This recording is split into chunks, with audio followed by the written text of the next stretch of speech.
तो student chemistry with प्रवेश में आपका पुनः स्वागत है। मैंने आपसे कहा है कि मैं आपकी प्रिपरेशन कराऊंगा और लेसन कौन सा रखूंगा। लेसन है आपका सॉल्यूशन। तो फटाफट बिना देरी किए आ जाइए, फोकस करते हैं क्वेश्चन पे। और ये कहना है वीडियो देखिए, अच्छा लगे तो लाइक और शेयर सब्सक्राइब जरूर करिए। क्वेश्चन क्या है, देखने में तो सीधा साधा क्वेश्चन है कि which of the following aqueous solution should have the highest boiling point।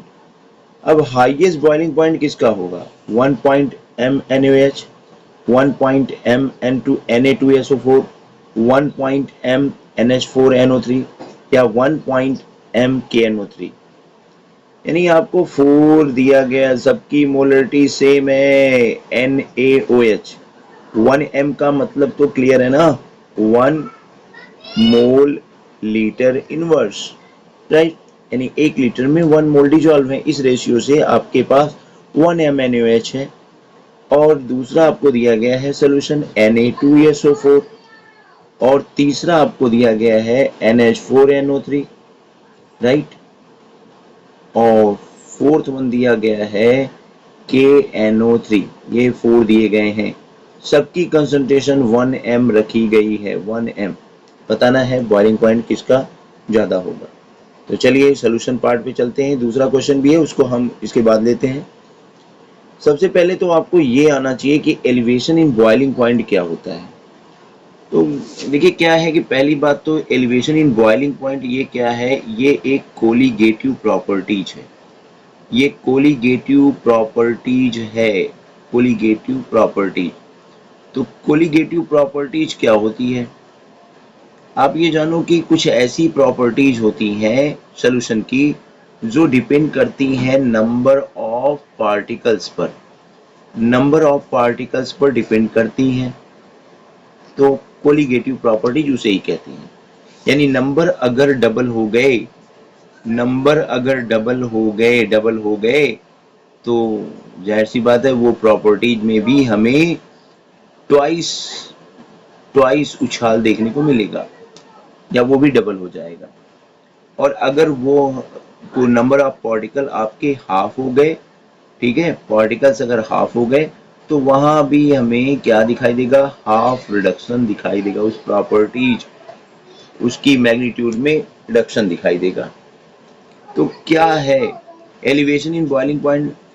Generally क्या होता है कि जब आपको पता है कि अगर आप सॉल्यूशन की बॉइलिंग पॉइंट देखें तो इसको टीबी कहते हैं, और आप सॉल्वेंट की बॉइलिंग पॉइंट देखें तो इसको टीबी नॉट कहते हैं, राइट।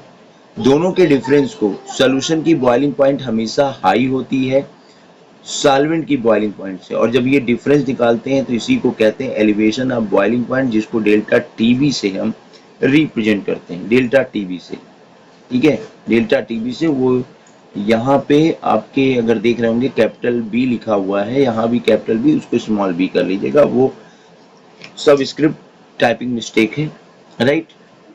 अब एक बात और भी है कि आपके मन में ये सवाल शायद आ रहा होगा कि सर सॉल्यूशन की बॉइलिंग पॉइंट हाई क्यों होती है। सॉल्यूशन की अगर हम बॉइलिंग पॉइंट की बात करते हैं, सॉल्यूशन की बॉइलिंग पॉइंट की बात करें तो ये हाई क्यों होती है? हाई क्यों होती है? Solvent compare to solvent, compare to solvent, अगर सॉल्वेंट से कंपेयर करें तो हाई क्यों होती है? तो देखिए इसके पीछे रीजन क्या है, हमें थोड़े से कॉन्सेप्ट को समझना पड़ेगा। कॉन्सेप्ट ये है कि जब भी आप किसी सॉल्वेंट में, ध्यान दीजिएगा, जब भी किसी सॉल्वेंट में नॉन वोलेटाइल सब्सटेंस को डिजॉल्व करते हैं, नॉन वोलेटाइल सॉल्यूट को डिजॉल्व करते हैं तो होता क्या है, उसके वेपर प्रेशर में कमी देखने को मिलती है। वेपर प्रेशर आपका क्या हो जाता है? वेपर प्रेशर आपका रिड्यूस हो जाता है, कम हो जाता है। वेपर प्रेशर में कमी देखने को मिलती है, रिड्यूस हो जाता है। इतनी बात समझ में आ रही है? वेपर प्रेशर में कमी देखने को मिलती है। और जब वेपर प्रेशर में कमी देखने को मिलेगी तो इसके कारण क्या होगा कि सॉल्यूशन का जो बॉइलिंग पॉइंट है बॉइलिंग पॉइंट वो इंक्रीज हो जाएगा। ये एक बेसिक कॉन्सेप्ट है जिसे आपको समझना पड़ेगा। अब इसको हम एक ग्राफ के माध्यम से भी आपको समझा दें। एक्चुअल में बॉइलिंग पॉइंट क्या होती है, जैसे मान लो ये आप ग्राफ मैंने प्लॉट किया है वेपर प्रेशर वर्सेस टेम्परेचर। मान लिया हमने क्या किया कि हमारे पास सॉल्वेंट है, किसी भी टेम्परेचर पर हम इसका वेपर प्रेशर बढ़ा रहे हैं, यानी टेम्परेचर बढ़ा रहे हैं, और ये एक ऐसी पॉइंट है जो बताती है कि ये प्रेशर एटमॉस्फेरिक प्रेशर है। देखिए ये पॉइंट पे क्या हो रहा है, ये हम मान लें कि यहाँ पे जो ही ये ग्राफ बढ़ता जा रहा है, टेम्परेचर बढ़ाने से ग्राफ बढ़ता जा रहा है, जो ही ये इसको टच करता है तो अब सॉल्वेंट का वेपर प्रेशर क्या हो गया, वो एटमॉस्फेरिक प्रेशर के बराबर हो गया। यही तो डेफिनेशन होती है भाई, कि जो आप ये डेफिनेशन क्या होती है, boiling point means when vapour pressure of solvent are solution, ठीक है, इक्वल्स टू किसके इक्वल हो जाए, इक्वल्स टू एटमॉस्फेरिक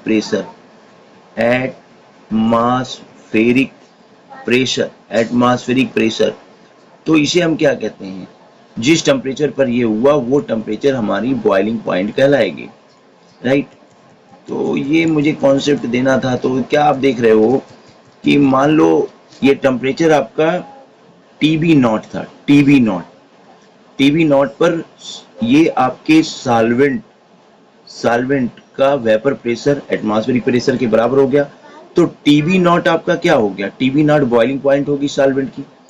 और अभी मैंने कहा कि सॉल्यूशन का वेपर प्रेशर हमेशा क्या होता है, जब नॉन वोलेटाइल सब्सटेंस डाला जाता है तो सॉल्यूशन का वेपर प्रेशर हमेशा सॉल्वेंट से लो होगा। अब इसका आप टेम्परेचर बढ़ा रहे हो, तो अब देख रहे हो कि ये किस टेम्परेचर पर, ये आपका टीबी टेम्परेचर पर वेपर प्रेशर ये भी एटमॉस्फेरिक प्रेशर के बराबर जनरेट कर रहा है। तो इसकी बॉइलिंग पॉइंट सॉल्यूशन की हो गई टीबी। तो यही जो डिफरेंस है डेल्टा टीबी, जो डिफरेंस है, जो आप टीबी माइनस टीबी नॉट निकालते हैं, इसी को कहते हैं एलिवेशन इन बॉइलिंग पॉइंट। तो उम्मीद कर रहे हैं ये क्लियर होगा। अभी आप एक बात और भी, मैंने शुरू में ही कहा कि आपको ध्यान देना है कि ये कोलिगेटिव प्रॉपर्टीज है, ये कोलिगेटिव प्रॉपर्टीज है भाई, कोलिगेटिव प्रॉपर्टीज है। वैसे तो मुझे वांट हाफ फैक्टर के बारे में थोड़ा सा बात करनी चाहिए, लेकिन आपको बताऊं कि अगर आपने 1m NaCl लिया है, ठीक है, तो इसके डिसोसिएशन से क्या होता है, आपको Na प्लस Cl माइनस मिलता है, राइट। अगर आपने 1m क्या लिया है, KNO3 लिया है, तो यहां भी आपको क्या मिलता है, 1 मोल K प्लस और 1 मोल NO3 1 माइनस मिलता है। यानी अगर हम देखें डिसोसिएशन से नंबर ऑफ पार्टिकल्स डबल हो रहे हैं, राइट। और अगर आपने ले लिया Na2SO4, वो भी 1m का Na2SO4, तो आप यहां देखते हो कि क्या मिलता है, आपको मिलता है 1 मोल Na प्लस और 2 मोल Na प्लस और 1 मोल सल्फेट आयन। तो कहने का मतलब है कि टोटल नंबर ऑफ पार्टिकल्स क्या हो जाते हैं, 3 मोल्स हो जाते हैं। तो कोलिगेटिव प्रॉपर्टीज है, ये कैसी प्रॉपर्टीज है, कोलिगेटिव प्रॉपर्टीज है। तो कोलिगेटिव प्रॉपर्टीज होने के नाते क्या होता है, जो उछाल होगा बॉइलिंग पॉइंट में, यानी बॉइलिंग पॉइंट बढ़ेगी तभी boiling elevation in boiling point भी बढ़ेगी। तो बॉइलिंग पॉइंट क्या होता है, वो इंक्रीज हो जाता है। तो आपके इस क्वेश्चन का आंसर क्या हो जाएगा, इस क्वेश्चन का आंसर यही हो जाएगा कि 1.m Na2SO4 1.0 m Na2SO4 की बॉइलिंग पॉइंट दिए गए सभी इलेक्ट्रोलाइट में हाईएस्ट होगी। आपका ऑप्शन 2 सही हो जाएगा। तो उम्मीद करते हैं कि ये कॉन्सेप्ट आया होगा, क्योंकि वीडियो काफ़ी लंबा हो गया है। तो सेकंड क्वेश्चन को हम सेकंड पार्ट में देखेंगे। धन्यवाद।